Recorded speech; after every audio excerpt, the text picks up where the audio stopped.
오늘 우리가 묵상할 말씀 누가복음 23장 50절에서 56절의 말씀, 한 절씩 교독으로 보겠습니다. 공회 의원으로 선하고 의로운 요셉이라 하는 사람이 있으니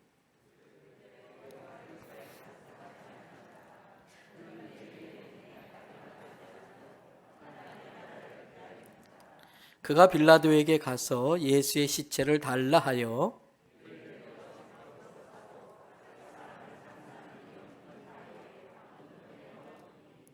이날은 준비일이요 안식일이 거의 되었더라.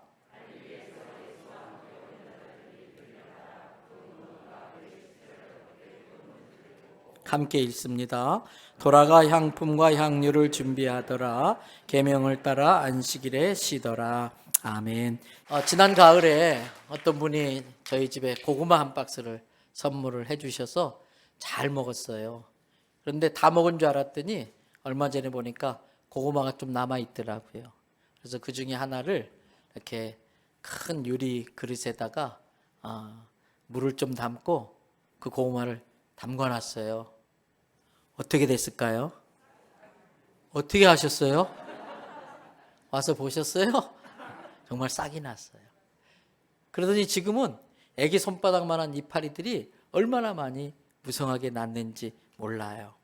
근데 여러분, 그걸 아무렇지 않게 생각하면 안 돼요. 그걸 그러려니 생각하면 안 돼요. 그건 정말 신비한 일이에요. 그거야말로 정말 놀라운 일이에요. 당연한 일이 아닙니다. 그냥 물에다가 그거 하나 넣어놨는데 거기서 싹이 막 나고 이파리가 나요. 어떻게 그렇게 될 수 있었을까? 그 고구마 안에 생명이 있었기 때문에 그래요. 고구마 안에 생명이 있었기 때문에 그런 현상들이 나타나는 거예요. 여러분, 생명을 품고 심기우면 그와 똑같은 생명이 또 나타납니다. 생명을 품고 심기우면 그와 똑같은 생명이 또 생겨납니다. 호기심이 아주 많은 아이가 있었어요. 아버지랑 시골길을 가고 있는데 아니나 다를까 아빠 저건 뭐야? 아빠 저건 왜 저렇게 생겼어? 막 물어보는 거예요. 근데 저기에 어떤 사람들이 있는데 아니나 다를까 아빠 저기 있는 사람들은 지금 뭐 하고 있어? 콩 심고 있네. 콩 심고 있어. 콩? 그거 왜 심는데? 저렇게 심어야 싹이 나가지고 자라서 콩이 열매 맺어서 콩을 거둘 수 있는 거야. 가을에 콩 거두려고 콩 심는 거야. 아, 그렇구나. 하다가 또 빨간 고추가 있네. 아빠 저 고추는 어떻게 생겨난 거야? 아까 콩 심는 거 봤지? 그 콩 심는 것처럼 고추씨를 심으면 나중에 저렇게 빨간 고추가 매달려. 아, 그렇구나. 그리고 좀 가다가 상여를 만난 거예요. 얼마나 이게 호기심이 많겠어요. 아빠 저건 뭐 하는 거야? 저 사람들 이렇게 많이 이렇게 울면서 가? 그랬더니 저건 사람이 죽어가지고 사람을 지금 묻으러 가는 거야. 그랬더니 얘가 사람 심으러 가는 거구나. 그러면 이제 사람 심으니까 사람이 나겠네. 그러는 거예요. 그 순간 이 아버지의 마음속에 부활의 진리가 확 느껴졌어. 그동안 부활에 대해서 많이 듣긴 들었지만 희미하고 긴가민가 했는데 그 아이의 말 속에서 부활의 진리가 확 깨달아졌어. 아, 그렇구나. 예수님을 믿는 사람은 묻히는 것이 아니라 심기우는 것이구나. 그렇게 예수 믿고 심기운 사람은 다시 예수 생명으로 산다는 말이 바로 이 말이 이것이구나. 그때 깨달은 거예요. 그렇습니다. 사람은 묻히는 것이 아니라 심기는 것입니다. 그러나 심기어졌다고 해서 아무나 부활할 수 있는 것은 아닙니다. 여러분, 여기에 종이 있어요. 제가 이거 심었습니다. 뭐가 날까요? 어이가 없어서 대답을 안 하세요? 돌을 심으면 돌이 납니까? 안 납니다. 생명이 없기 때문에 그렇습니다. 생명 없는 건 심어도 안 납니다. 생명의 부활은 생명이 있는 것이 심겨질 때에 가능한 것입니다. 사람도 마찬가지입니다. 여러분, 사람은 두 개의 생명이 있습니다. 하나님께서 세상을 창조하실 때에 사람을 비롯한 모든 생명체들에게 육체의 생명을 줬습니다. 그런데 사람에게만 유일하게 사람을 만드신 다음에 그 코에다가 하나님의 영, 하나님의 생명을 불어넣어 주셨어요. 그때부터 사람은 생기가 있는 생령이 되었습니다. 그래서 하나님의 피조물 중에 유일하게 사람만이 두 개의 생명, 육체의 생명과 영의 생명을 가진 존재가 됐습니다. 이것이 사람과 짐승의 다른 점인 것입니다. 사람은 동물에게 없는 그 영의 생명을 가지고 하나님과 교제를 나누며 삽니다. 인격적인 교제, 대화도 하고 말씀을 듣기도 하고. 동물은 하나님과 대화하거나 말씀 듣지 못합니다. 그 하나님이 나누어 주신 그 생명 때문에, 하나님의 생명이 내게 물려졌기 때문에, 내 어머니와 아버지가 내게 생명을 물려주면 내 어머니와 아버지가 되듯이 하나님께서 내게 생명을 주셨기 때문에 하나님과 나 사이에는 아버지와 자식의 관계가 된 것입니다. 그런데 안타깝게도 아담과 하와가 에덴 동산에서 하나님이 따먹지 말라고 하는 선악과를 따먹었어요. 선악과 따먹지 말라고 하는 하나님의 명령에 순종하는 것은 하나님을 인정한다는 것이고 하나님이 내 위에 계시다는 것을 인정하는 거예요. 선악과를 따먹는다는 건 하나님을 부정한다는 뜻입니다. 그것이 죄가 된 것입니다. 그때부터 인간은 인간이 아니라 죄인이 되었습니다. 거룩하신 하나님은 죄인과 함께할 수 없습니다. 하나님은 거룩한 분이시기 때문에 죄와 함께할 수 없습니다. 그래서 하나님과 인간이 분리되고 말았습니다. 에덴 동산에서 쫓겨나게 되었습니다. 하나님의 자녀라고 하는 하나님의 생명을 잃어버렸기 때문에, 하나님이 주신 생명은 거룩한 생명인데 그 생명에 죄가 붙어버리면 그 생명은 죽어버리고 마는 거예요. 하나님이 주신 생명을 잃어버렸기 때문에 하나님과 자식의 관계도 깨지고 말았어요. 자녀의 권세를 잃어버리고 말았습니다. 이처럼 영의 생명이 죽은 사람은 하나님과 상관없이 살아갑니다. 육의 생명만 살다가 죽습니다. 그런 우리를 하나님이 포기하지 않으셨습니다. 죄로 말미암아 멸망할 수밖에 없고 하나님과 상관없는 존재임에도 불구하고 그런 우리를 하나님은 포기하지 않고 끝까지 이 모습 이대로 사랑하셨어요. 그래서 생명의 주체이신 하나님께서 직접 사람의 몸으로 이 땅에 오셔서 아담과 하와 이후로 죽은 영을 갖고 살던 그 사람을 예수 그리스도의 생명으로 다시 살리셔서 하나님을 믿고 하나님의 은혜를 받고 하나님의 돌보심을 받고 하나님의 자녀로 사는 관계를 회복시켜 주셨어요. 이것을 사도 요한은 요한복음 1장 2절부터 4절에 이런 식으로 설명하고 있습니다. 2절 말씀, 예수님이 태초에 하나님과 함께 계셨고, 3절, 이 세상의 모든 만물이 생명의 주체이신 예수님으로 말미암아 생겨나게 되었으니 이 세상에 존재하는 모든 것이 그 어떤 것 하나도 예수가 없이는 존재할 수 없는 것들이다. 왜? 그 예수 안에 생명이 있기 때문에. 그게 4절이에요. 4절 다 같이 읽어볼까요? 그 안에 생명이 있었으니 이 생명은 사람들의 빛이라. 그리고 요한복음 5장 24절 25절에서 예수님은 계속해서 이렇게 말합니다. 내가 진실로 진실로 너희에게 이르노니 내 말을 듣고 또 나 보내신 이를 믿는 자는 영생을 얻었고 심판에 이르지 아니하나니 사망에서 생명으로 옮겼느니라. 그리고 25절 보세요. 다 같이 읽습니다. 진실로 진실로 너희에게 이르노니 죽은 자들이 하나님의 아들의 음성을 들을 때가 오나니 곧 이때라. 듣는 자는 살아나리라. 아담과 하와 이후로 영의 생명이 죽어서 태어나는 모든 죽은 자들이 하나님의 아들의 음성을 들을 때가 온다. 그게 언제냐? 예수님이 이 세상에 처음 오신 초림의 때, 베들레헴 마구간에 태어나가지고 회개하라 천국에 가까웠다. 회개하는 자마다 모두가 죽은 영이 살아나고 구원받아 하나님의 자녀가 되는 일들이 벌어졌는데, 하나님의 아들의 음성을 들을 때가 오나니 곧 이때라. 듣는 자는 어떻게 된다? 살아나리라. 예수님 안에 생명이 있습니다. 오늘 그 예수님의 이름으로 세례 예식을 행했습니다. 그 순간 그 사람 안에, 여러분 안에 예수 생명이 들어간 걸 믿으시기 바랍니다. 이미 세례를 받은 여러분들에게도 이미 예수 생명이 들어가 있어서 영이 산 사람이 된 거예요. 생명을 품고 있던 씨앗이 심겨지면 또 다른 생명이 태어나듯이 그 안에 예수 생명이 심겨진 사람은 그 영이 다시 살아나는 역사가 그 안에서 일어나는 것입니다. 그래서 이것이 오늘 설교의 제목이 뭡니까? 다 같이 생명 심기. 우리 안에 예수 생명 심기가 이루어졌기 때문에 예수 생명이 우리 안에서 살아있는 것입니다. 이것을 사도 바울은 에베소서 2장 1절부터 5절에서 우리에게 이렇게 설명합니다. 그는 허물과 죄로 죽었던 너희를 살리셨도다. 여기서 그는 예수님이에요.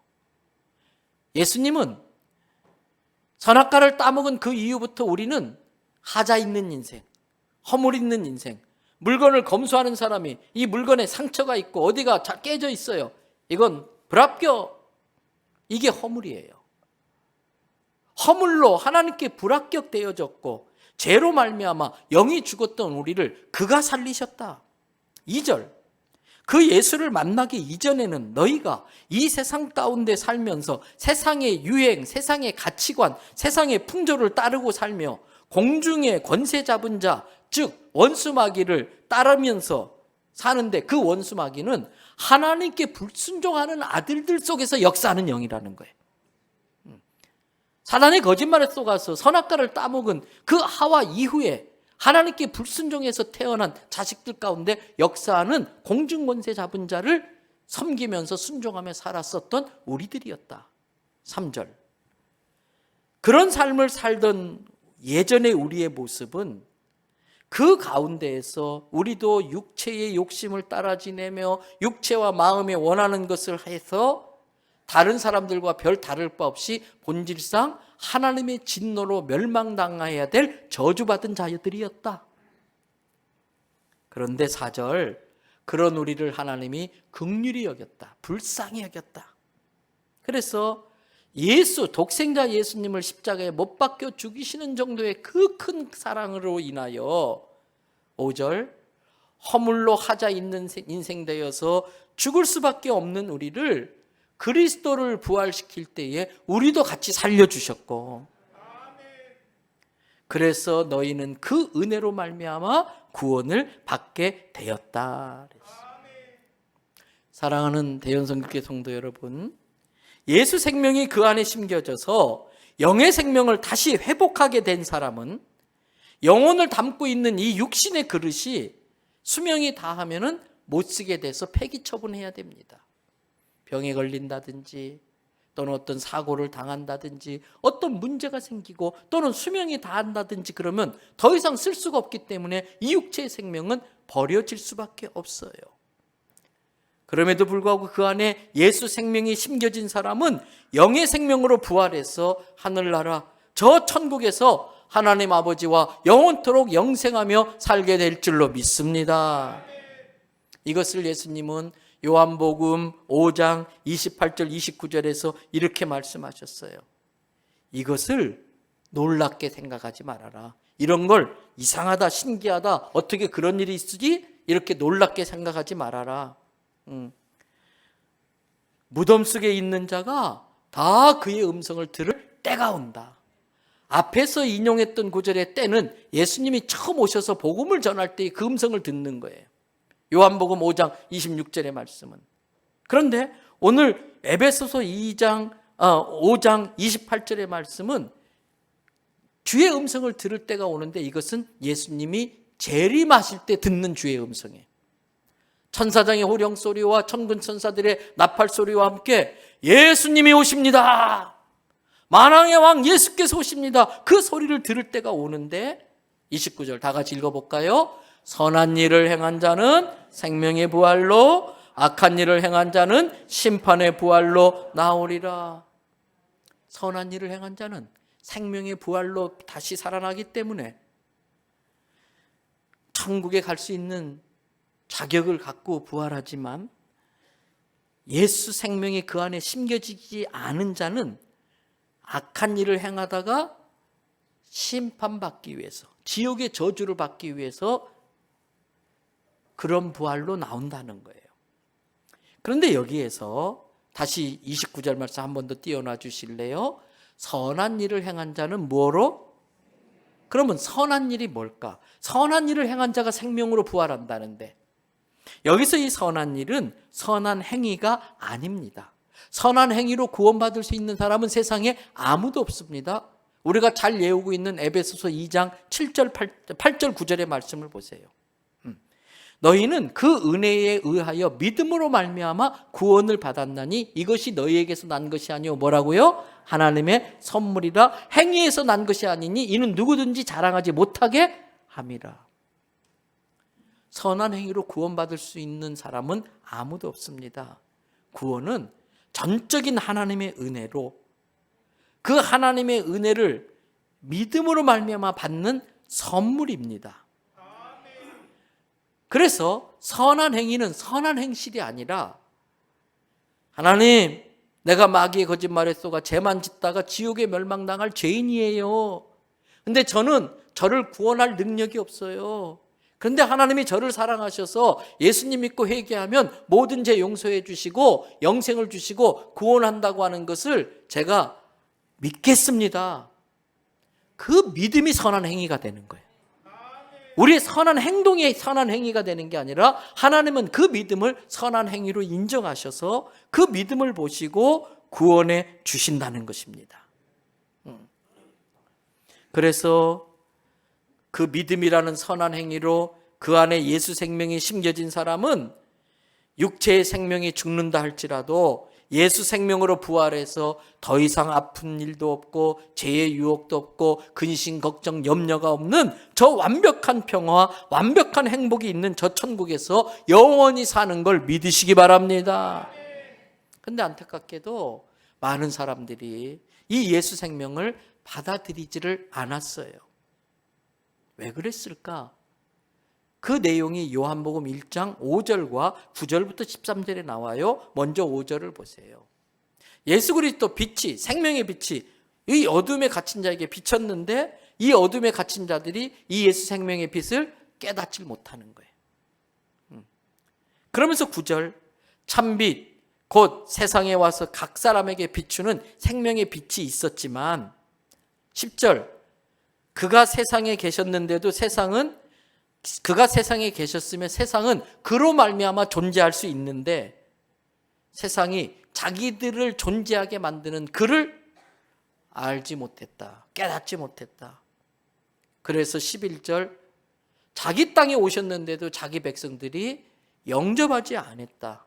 그런데 그 중에 12절, 영접하는 자들이 있었으니, 예우는 구절이죠. 다 같이, 영접하는 자 곧 그 이름을 믿는 자들에게는 하나님의 자녀가 되는 권세가 회복되어진다는 거예요.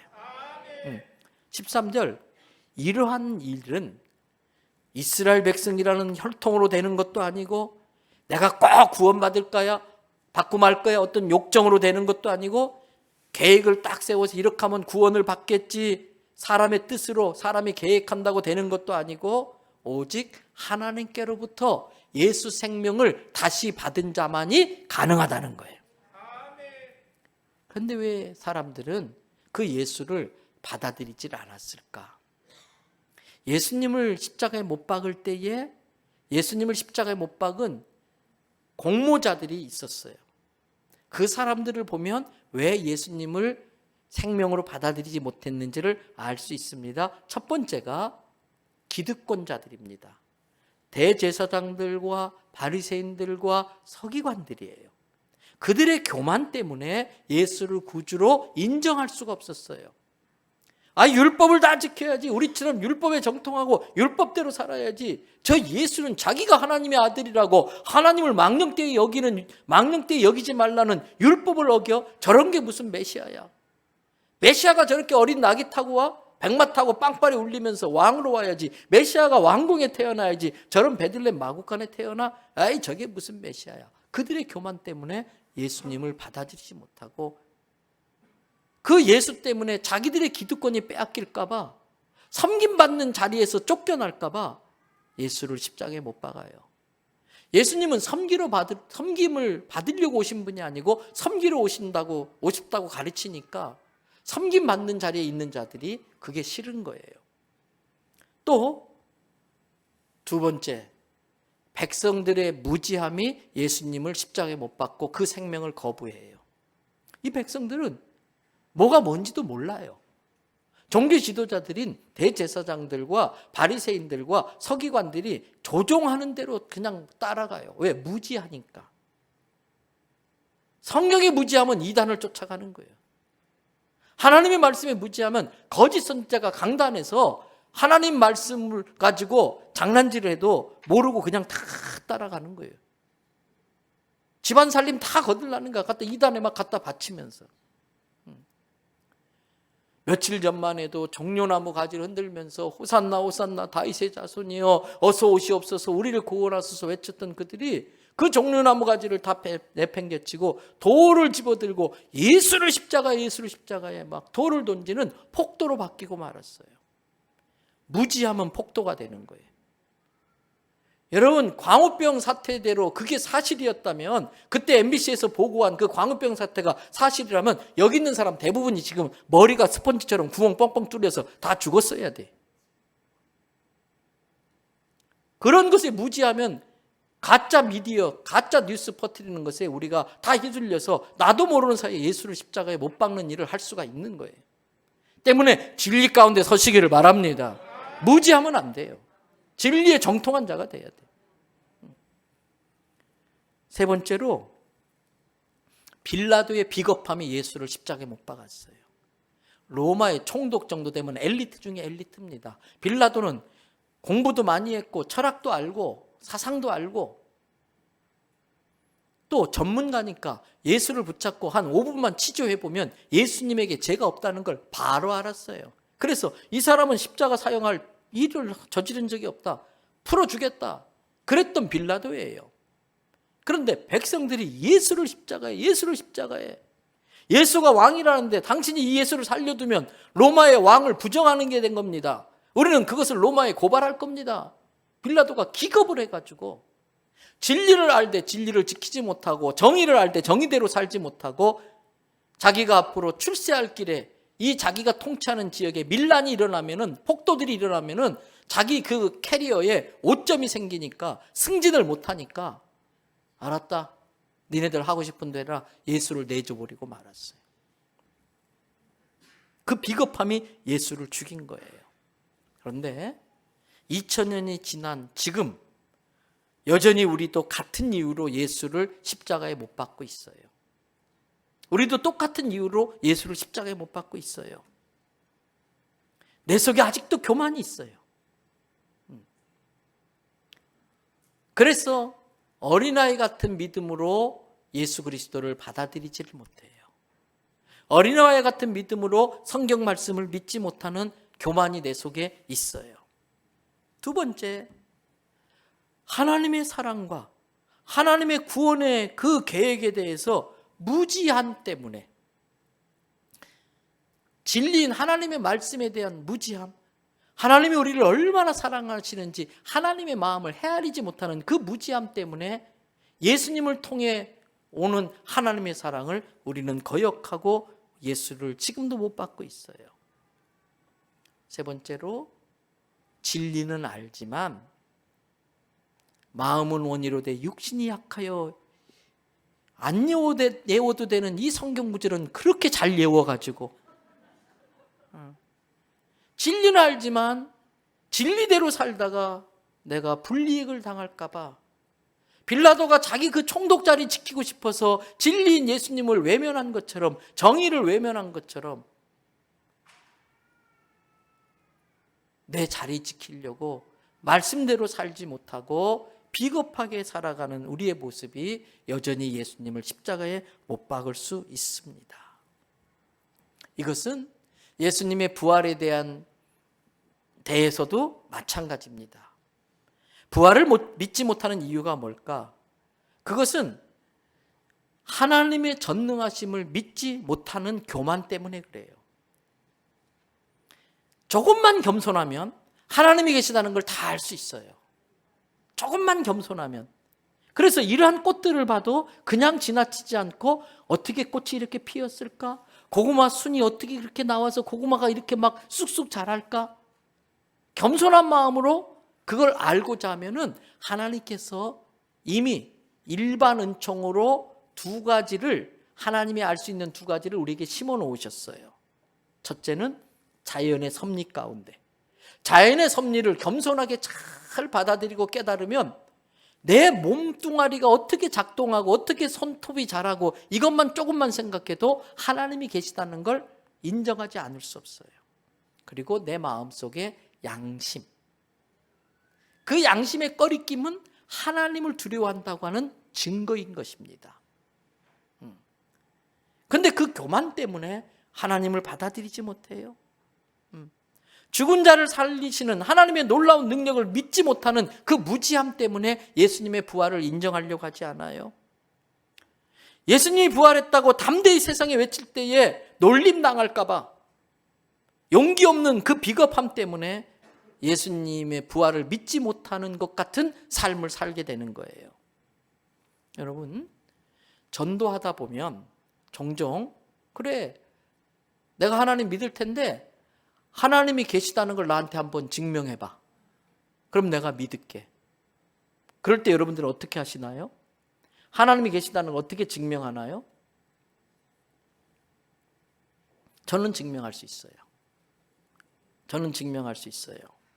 분명하고 확실한 증거가 있어요. 여러분에게도 있어요. 하나님이 계시다는 가장 확실한 증거는 납니다. 세상에서 제일 바꾸기 힘든 게 사람이에요. 세상에서 제일 달라지지 않는 게 사람이에요. 그런 내가 이 주일날 원래는 TV 앞에서 빈둥거리면서 간식 하나 먹고 오늘 점심 뭐 할까, 라면 끓여 먹을까 이러고 있어야 될 사람들이 이렇게 예쁘게 차려입고 오셔서 하나님 받은 은혜가 고맙다고 막 감사함을 하면서 예배 드리는 거, 이거 상상이나 할 수 있었던 일이냐? BCAD, 예수 믿기 이전의 모습과 예수 믿은 이후에 내 모습이 얼마나 달라졌는지 그게 하나님이 계신 증거예요. 내가 달라진 게 가장 큰 기적이에요. 그러니까 나는 내 삶 자체가 하나님이 계시다는 증거가 돼야 되는 겁니다. 예수님을 점점 닮아가면 닮아갈수록 내 삶은 하나님이 살아계시다고 하는 증거물이 될 수 있는 것입니다. 부활도 마찬가지입니다. 여러분, 사람이 바뀌는 게 가장 힘든 일이라고 그랬어요. 그런데 사도 바울이 어떤 사람입니까? 그는 둘째가라면 서러울 정도로 인생의 모든 스펙을 다 갖춘 사람이에요. 사도 바울은 교만하지 않은 사람이에요. 그 삶 자체가 워낙 그렇기 때문에 그는 교만할 필요도 없어요. 왜? 당대 최고의 학문에서 공부했어요. 세상의 모든 지식을 다 통달했어요. 율법에 대해서 능통했어요. 이스라엘 12지파 중에서 가장 프라이드가 강한 베냐민 지파 출신이에요. 당시에 많은 사람들이 돈을 싸들고 가가지고 제발 그거 살 수 없느냐고 하면서 몰래 사들였던 로마 시민권을 바울은 태어나면서부터 갖고 태어난 사람이에요. 종교적인 열심도 대단했습니다. 율법을 그대로 실천하면서 살겠다고 모인 집단들이 바리새인이에요. 사도 바울은 바리새인 중에 바리새인이었어요. 그는 예수쟁이들, 저 율법을 지키지 않는 예수쟁이들이 있다면 세상 끝까지 쫓아가서 잡아다가 때려 죽이는 사람이 사도 바울이었어요. 그가 예수 믿는 사람들이 모여있다는 소리를 듣고 잡으러 가다가 다메섹에서 부활의 주님을 만나요. 부활을 주님 만나고 콕 복골하셔가지고 주여 당신은 누구시나이까? 네가 핍박하는 예수니라. 이 말 한마디에 확 달라져 버려요. 완전히 달라져 버려요. 자기 모든 신분과 기득권을 다 포기해요. 예수의 부활을 전하던 사람을 구석구석 쫓아가서 잡아가지고 죽이던 사람이 예수의 부활을 전하는 사람이 됐고, 예수의 부활을 전하는 것 때문에 돌로 얻어터지고 모든 것에서 다 핍박을 당하고, 마지막에는 예수 부활을 내가 부인할 수 없다. 내 목숨을 너희들이 뺏어가도 예수님이 부활했다는 사실을 나는 부인할 수 없다. 그 신앙 고백을 하고 순교당한 사람이 바울이에요. 또 한 사람 있어요. 로마의 백부장. 로마의 장교가 되려면 최고 코스를 다녀야 돼요. 엘리트 중에 엘리트예요. 그는 과학도 알고 수학도 알고 철학도 알고 다 알아요. 그런데 예수를 잡아다가 십자가를 끌고 가게 하고 밤새 예수에 대해서 네 죄를 불어라 채찍질하면서 치조했던 사람이에요. 예수 메달을 십자가를 세울 수 있는 구덩이를 판 사람이에요. 직접 부하들에게 야 이제 박아, 못 박아, 예수를 못 박아 죽인 사람이에요. 그걸 다 지켜봤던 사람이 마지막에 예수님이 다 이루었다, 아버지 내 영혼을 부탁하나이다, 고개를 딱 떨구는 걸 보면서 자기도 모르게 입에서 튀어나온 말이 있었어요. 이는 실로 하나님의 아들이었다. 그들이 완전 인생이 바뀌어요. 기독교 전승에 의하면 예수님 십자가 처형을 주도했던 이 로마의 장교는 신실한 그리스도인이 되어서 복음을 전하는 사람으로 바뀌었다고 하는 기독교 전승이 있어요. 그뿐입니까? 한 면만 더 살피고 나갈까요? 예수님의 제자들. 예수님, 끝까지 예수님 따라가서 저도 예수님과 함께 죽을게요 그랬던 제자들, 웬걸 예수님 잡히자 다 도망쳤어. 다 구석구석 숨어가지고 벌벌벌벌 떨고. 그런데 오랜 시간이 걸린 게 아니에요. 몇 달 성경 공부해서 바뀐 게 아니에요. 한순간에 그들이 숨어서 벌벌 떨고 있는 그 다락방에 부활하신 예수님 나타났어요.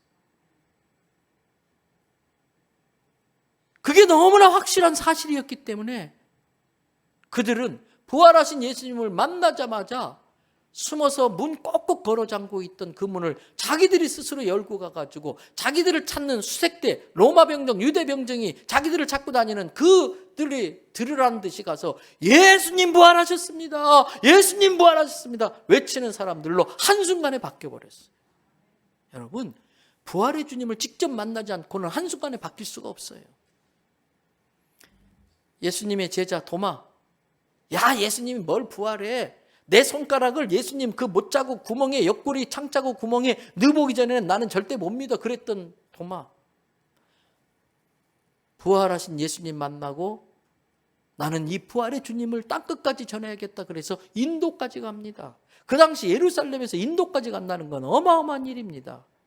그래서 도마는 거기에서 복음을 전하다가 순교당합니다. 화형을 당합니다.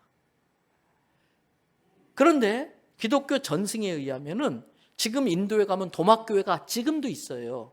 근데 그 도마교회에는요, 성물이 하나 유산으로 물려져 있는데 그 성물을 보려고 전 세계에서 모여드는데 그 사람들의 말에 의하면 도마를 화형시켰을 때에 다 탔는데 타지 않은 게 딱 하나 있었는데 예수님 옆구리 손 못자국에 넣어봤던 손가락 토막만 안 타고는 있었대요. 그래서 지금 이거를 방탄유리에 넣어가지고 옛날엔 다 오는 사람마다 순례객들을 봤는데 요새는 그것도 잘 안 보여주고 특별한 날만 전시를 해요. 근데 베델 성경 공부를 한국에 들여왔던 지원상 목사님, 지원상 박사님이 아주 옛날에 이 도마교회를 가셨다가 너무나 그걸 보고 싶어서 보여달라고 해서 보여주더래요. 근데 절대 그럴 수 없는데 이거 한번 만져보면 안 되겠냐고 그랬는데 정말 간곡히 부탁해가지고 그 예수님 못자국에 넣었던 그 도마에 타지도 않은 그 손가락을 만져봤다고 그래요. 그 지원상 목사님과 악수한 사람하고 제가 악수를 한 적이 있습니다.